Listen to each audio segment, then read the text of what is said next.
the Joe Rogan experience. Let's bring it home. Let's bring it home with a positive thing. Bring it home, bro. Thug Rose! Thug Rose. Oh, that's the fight no one's talking about. Joanna Rose. Hey, Jamie, tell homeboy's got to watch the monitor. All right.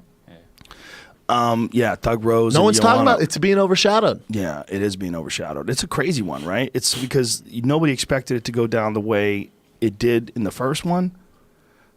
You know, Not at all. In the rematch, Joanna's on weight. She's way lighter. She was 122 last week. You know, so she's just a few pounds away. Here's my problem with this fight, and I might stop making picks. I said on the podcast yesterday, it doesn't make me feel good when I pick against people. It doesn't make me feel good. I feel like I have to do it. A lot of people don't do picks, and they come to me for picks. What do you think's going to happen? For a long time, I thought, oof, Rose, she's a monster, and I know Rose right from Denver. She landed that left hook, and Trevor teaches that, and Pat Barry teaches that, and that's exactly what they wanted to do. Amazing fight. I bet they fight, 3 or 4 times. But if they do a rematch, which they should give Joanna the immediate rematch, Rose will be a little bit of trouble because Joanna is a fucking machine.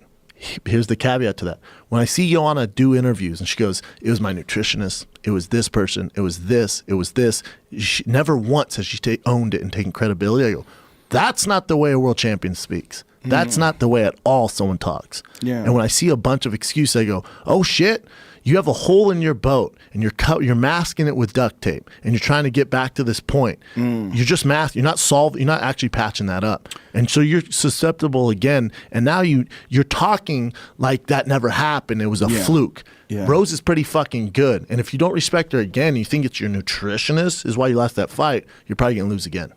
You might be right. You might be right. That's the only thing that bothers me. I think Joanna's one of the greatest champions of all time, one of the greatest fighters. But it's just when I see that, I'm like, oh, you're going about the wrong way. And she goes, I even talked to Rhonda, and she said she had a weight cut. I'm like, no one's dealt with losses worse than Rhonda. You don't want to preface that. You don't want to reference that at all. Right. I don't want to see that out of Joanna. She has so much more work to do.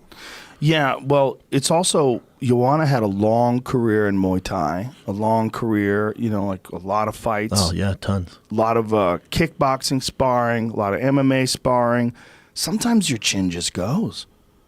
I mean, there's a real possibility. Sometimes your chin just goes. You think it's a chin thing? I don't think know. I don't know. I think it's too early to call for that, especially at that weight class. I think for her, it's more she just wasn't being respectful of Rose and thought she was going to walk through and all the shit talking she was doing. Right. And Rose is a different animal. She reminds me of Brian Ortega a little bit, where she's very dangerous on conventional and these certain spots you can't train for. So she's that type of animal with similar to Brian Ortega.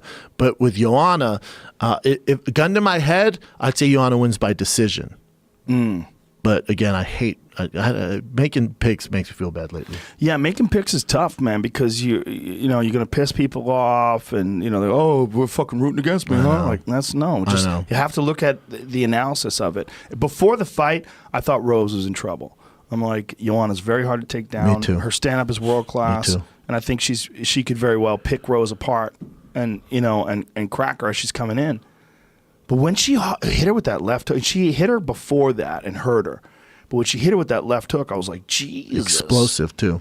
She looks good, man. And Rose, on the embedded, Rose was, Pat Barry takes a giant box of tennis balls and throws tennis balls at her. And she's popping tennis balls in the air, and she looks fucking solid. And Rose, too, her ceiling is, we're just seeing it. Yeah. She has so much room for growth. She's so young, and she has Pat, and she has Trevor around her. And now, forever, people are like, you're going to be world champion. And when everyone coaches tell fighters all the time, but when it actually happens, you go, oh, shit. Yeah. They're not bullshitting. They're not just saying this. And I think when she actually believes it, now you're dealing with different Thug Rose. You're dealing with different Joanna. Joanna doesn't think she's the greatest gift to the MMA world. So that combination, it's such a fascinating fight. And no one's talking about it. Yeah, well, everybody was so caught up in this cancellation. And the Ferguson-Khabib fight was so huge.